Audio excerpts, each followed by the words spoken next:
Hello बच्चों, मैं हूं महेश मौर्य और आपका एक प्यारा सा चैनल है महेश मौर्य क्लासेस। मैंने आपको अब तक क्लास 12 के प्रकाशिकी के जो प्रकाशिकी हैं और प्रकाशिकी यंत्र हैं उसमें मैंने आपको सूक्ष्मदर्शी तक बता रखा है। यौगिक सूक्ष्मदर्शी या संयुक्त सूक्ष्मदर्शी हो रखा है। जो उसमें नेक्स्ट टॉपिक आता है वो दूरदर्शी का है, जो कि ये भी एग्जाम को अगर देखा जाए बोर्ड के एग्जाम से तो इम्पोर्टेंट क्वेश्चन दूरदर्शी के बारे में हमसे पूछा जाता है। तो मैं आपको दूरदर्शी के बारे में पहले बता दूं होता क्या है कि जो वस्तु है, जो यंत्र दूर की वस्तुओं को देखने के लिए प्रयोग किए जाते हैं उनको दूरदर्शी कहा जाता है।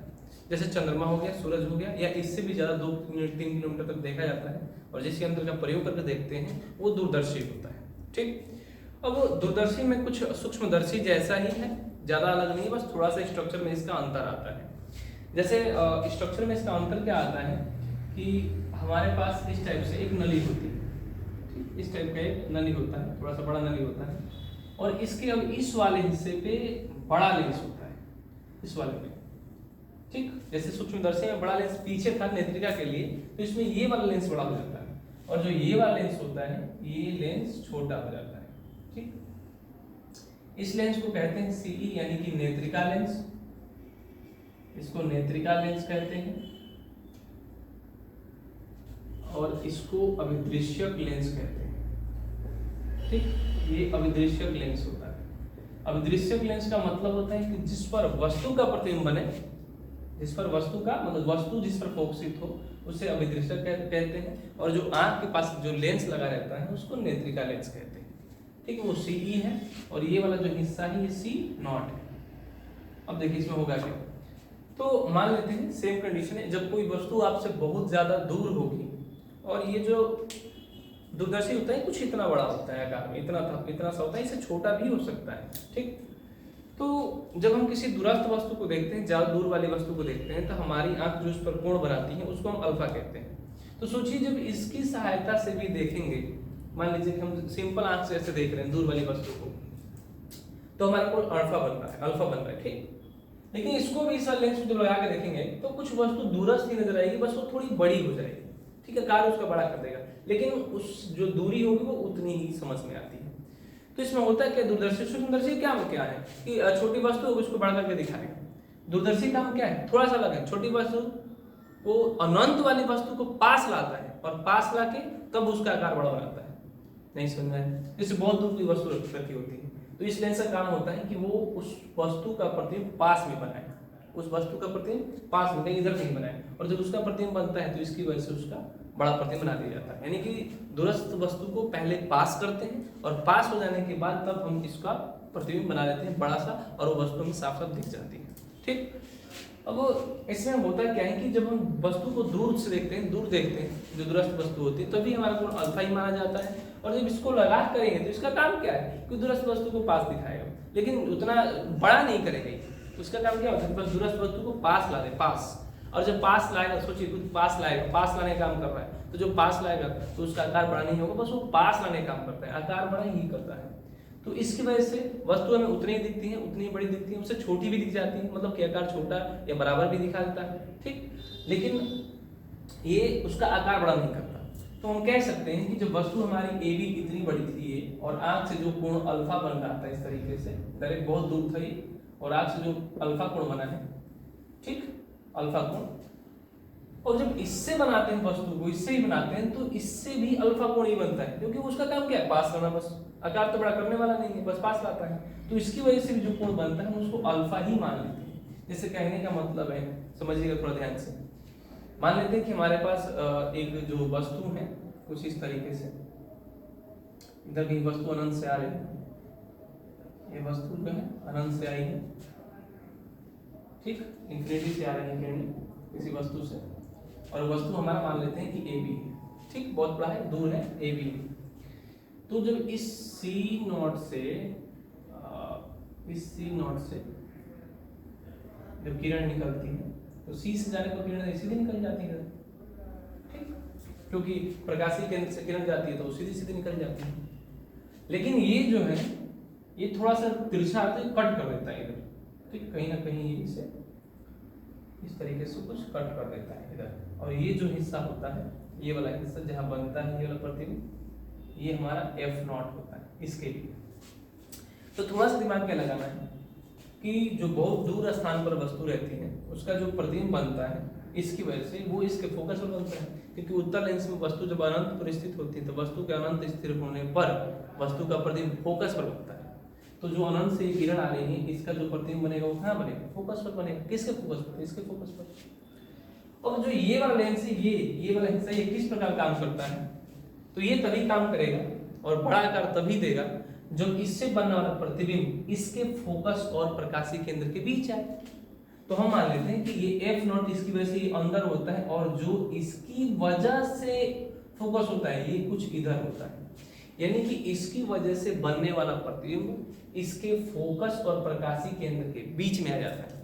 और जैसे ही फोकस और प्रकाशीय केंद्र के बीच में आएगा तो जो ये वाला जो लेंस है, ये वाला हिस्सा जो लेंस है, ये इसका आकार थोड़ा सा बड़ा कर देगा, क्योंकि आभासी बनाएगा और आभासी बनाएगा तो बड़ा हो जाएगा। ठीक, आभासी बनाएगा तो आकार इसे बड़ा कर देगा। तो ये कहीं यहाँ पे आकर मिलते हैं जिसकी वजह से इनका आकार क्या हो जाता है, बड़ा हो जाता है। तो अगर ये A और B है तो ये वाला जो होगा ये वाला हिस्सा A डैश होगा और ये क्या होगा B डैश। तो ये A डबल डैश और ये B डबल डैश, क्योंकि इसकी वजह से प्रतिबिंब A डैश B डैश और इसकी वजह से प्रतिबिंब A double dash B double dash. ठीक, ये बस आपको थोड़ा सा समझना था। अब थोड़ा सा आपको इसमें ये समझना है, जो इधर होती है इस साइड हमारी आंख रहती है देखने वाली, हम वस्तु को देखते हैं इधर से, प्रतिबिंब जो बड़ा बनता है उसको देखते हैं। अब इसमें होता क्या है, सोचने वाली बात है। मैंने भी आपसे कहा कि जो आंख से कोण बनता है उसे क्या मान लेते हैं, अल्फा। तो इसे भी हम रखते हैं तो ये आकार बड़ा थोड़ी ना करता है, आकार उतना ही समझ में आता है, उसके बराबर इससे छोटा ही रहता है, आकार छोटा ही रहता है। तो ये जो कोण बनता है इसी को हम अल्फा मान लेते हैं। ठीक, तो जब ये अल्फा होगा तो ये कौन सा कोण होगा, ये भी अल्फा होगा। ठीक, इसकी वजह से जो कोण बना हुआ क्या बना, तो इसकी वजह से जो कोण बना हुआ हमारा बीटा बना। इस A डैश को थोड़ा सा इधर लिख देता हूं, दिक्कत ना हो बस। A डैश और B डैश ये इसकी वजह से और ये बीटा को हमारा क्या है कि M आवर्धन क्षमता का मान निकालना होता है। तो चूंकि हम जानते हैं, ये थोड़ा सा इसको पास कर देते हैं ताकि जगह ना हो, ये A ये B। तो चूंकि हम जानते हैं कि M बराबर में बीटा बटा अल्फा होता है, ये हम पहले से ही जानते हैं। अब आपको सोचना है कि वस्तु कहाँ से आ रही है, अनंत से, और यहाँ से यहाँ तक की दूरी क्या है, तो UE है, और यहाँ से यहाँ तक की दूरी क्या है, तो ये VO नॉट है। ध्यान देना V नॉट, इसकी वजह से V नॉट, और ये V नॉट कहाँ बना है, तो फोकस पर, इसके फोकस पर बना है, डायरेक्ट आपको मालूम चलना चाहिए। अब थोड़ा सा इसमें क्या होता है कि M बराबर में जब बीटा बटा अल्फा है तो बीटा किसके बराबर मानते हैं जब कोण छोटे हो, tan बीटा के, और tan बीटा लंब बटा आधार, लंब A डैश B डैश बटा आधार, तो A डैश C। ठीक, alpha tends to tan alpha, alpha tends to tan alpha, ये किसके बराबर, तो A डैश B डैश बटा A डैश C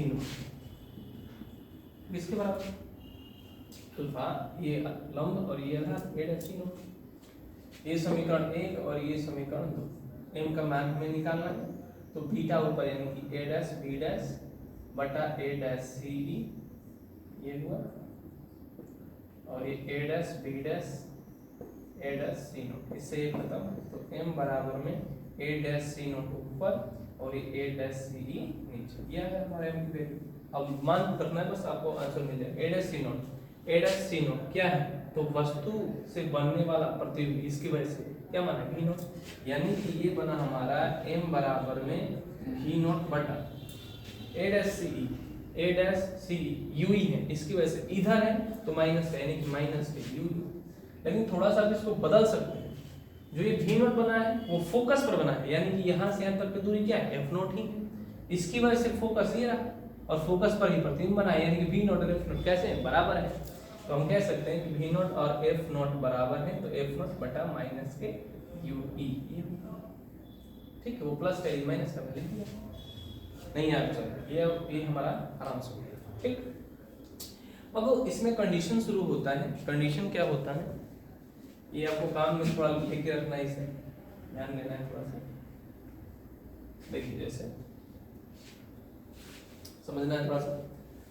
केस पहला क्या आता है इसमें, केस पहला कहता है कि जब अंतिम प्रतिबिंब का मतलब आप समझ सकते हैं, अंतिम प्रतिबिंब ये वाला हिस्सा किसी वाला न्यूनतम दूरी पर बने, न्यूनतम दूरी, मतलब स्पष्ट न्यूनतम दूरी होता है इसका मतलब, यानी कि भी ई का मान माइनस कर डी, तो यू क्या होगा, तो माइनस के यू ही होगा, एफ क्या होगा, तो प्लस के एफ होगा।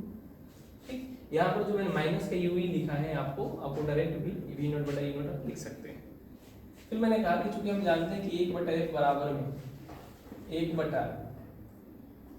बटा भी माइनस 1 बटा यू, 1 बटा एफ बराबर 1 बटा भी, यानी कि माइनस डी माइनस 1 बटा यू, यू क्या है माइनस के यू ही, तो 1 बटा एफ प्लस 1 बटा डी बराबर में माइनस माइनस प्लस, यानी कि 1 बटा क्या है यू ही है, और 1 बटा यू ई, ध्यान देना 1 बटा यू ई ये वाला हिस्सा, अगर हम इसमें माइनस इसको हटा भी देते हैं तो केवल हम यू ई की बात करते हैं और किसी की बात नहीं, माइनस का आपको रख देना है, कोई दिक्कत नहीं इससे। यू ही हमें चाहिए, ऊपर एफ नोट है और एफ नोट से ऊपर नीचे गुणा करते हैं इधर, तो ये एफ नोट बटा यू ई बराबर एफ नोट से इधर गुणा करेंगे तो एफ नोट बटा एफ प्लस एफ नोट बटा डी, ये बन जाएगा। अगर हम इसके अगर दोनों तरफ माइनस लगा देते हैं इस तरह करके माइनस दोनों तरफ, तो ये हमारा m बन जाएगा, तो m बराबर क्या मिलेगा, तो माइनस के एफ नोट बटा एफ प्लस एफ नोट बटा डी, ये हमारा फॉर्मूला। ठीक, कब, जब अंतिम प्रतिबिंब न्यूनतम दूरी पर बने तब।